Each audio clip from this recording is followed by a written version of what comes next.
everyone, and welcome back to Whisky Wednesday. Today we are doing a side-by-side vertical comparison of the 2014 Thomas H. Handy release and the 2016 Thomas H. Handy release. A little sample from Master of Malt. Thank you very much, guys, for picking me to win that.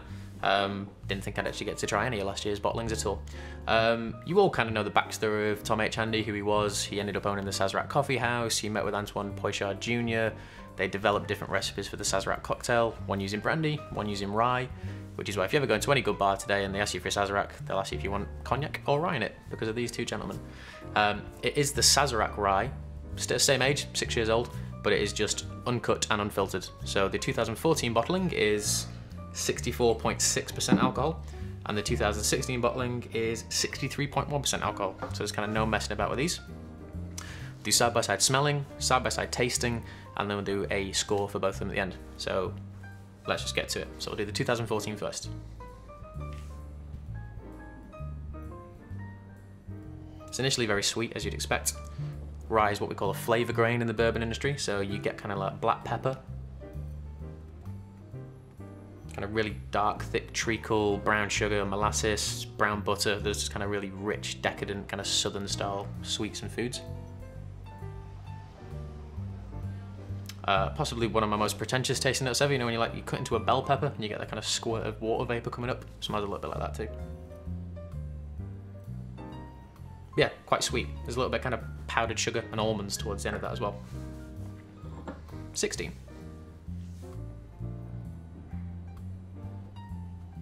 And this has got more of a savoury note coming off it. It's kind of like licorice and ginger. It's a little bit more earthy. Not as spicy on the nose as that one though. That one's got quite a big hit of alcohol towards the end of it, even though it's only about 1% stronger. This is much softer. So they're kind of odd juxtapositions of each other. So yeah, earthy and herbal, sweet and spicy. So let's do the taste now. 14 first.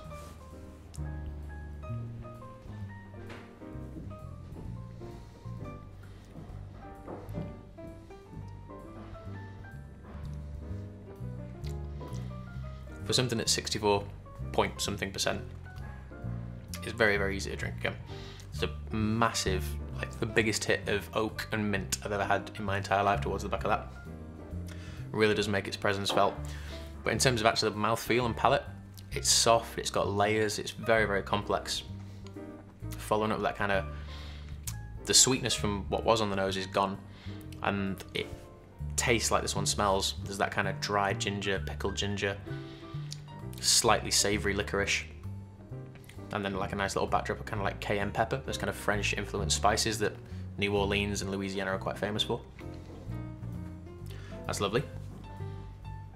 I'm gonna do the 16.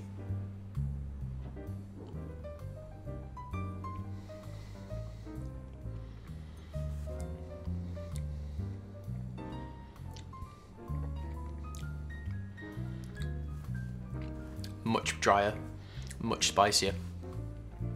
So as that one's a little bit of everything, this one follows up with its nose. It's really earthy, it's really spicy. What that had with that little hit of cayenne pepper, this has it in much, much more. It's like you're kind of over a frying pan throwing all these different kind of herbs and spices in. There's elements of kind of like Thai green curry kicking around in there. Kind of watercress, that kind of earthy pepperiness. Loads going on, and take a time to kind of get my mind around all of that. We'll have a little bit of water.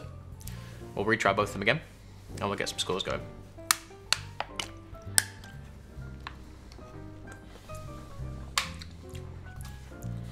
Normally retails for about £120 a bottle, if you can find it. Secondary market prices, you're talking anywhere from £230 to about £400, depending on the release.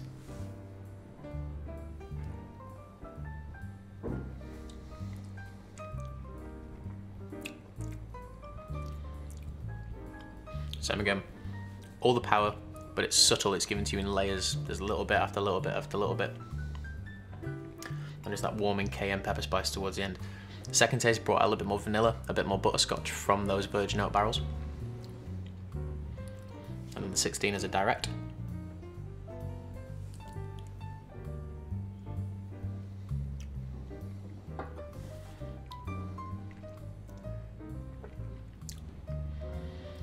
Same again, loads of heat, loads of spice, but you can deal with it. If you're a whiskey drinker, if you're buying a whiskey that's in excess of 60% alcohol, you're not going to be a new person to the game. You're going to know what you're dealing with at that point. The heat is there, its presence is felt, but you can handle it. It's not like a hit in the face from Mike Tyson or anything like that. It's just very, very capable, and you can get around your palate quite easily. In terms of scoring them both, I do prefer that bottling to that bottling. I just think, whereas all the spice and the heat towards the end of this has a few more layers going on. There's that little bit of sweetness that kind of rounds everything off. So the 2016, I'm going to give that one an 8.5. It's just a little bit too spicy. It's a little bit too over the top for what I expected, even though it's a 6-year-old cask strength rye, so it's pretty in your face anyway. So that's an 8.5. And then the 14, I think, is like a solid 9 all round. I've already reviewed the George T. Stag for you guys, and Joe previously had reviewed the regular Sazerac rye, so we've kind of completed the little circle now. We just got to review Sazerac 18, and then we'll be good to go. So yeah, for this one, those are the scores. And finally, we've been able to do a Tom H. Handy vertical, which I'm very, very happy about. Do let me know in the comments if you tried either the 14 or the 16, and tell me what your favourite was, or indeed if you have a favourite vintage from these bottles yourselves. So thank you very much for watching, guys. I've been Phil, this is the Whiskey Jar, and I will see you all next week. Cheers.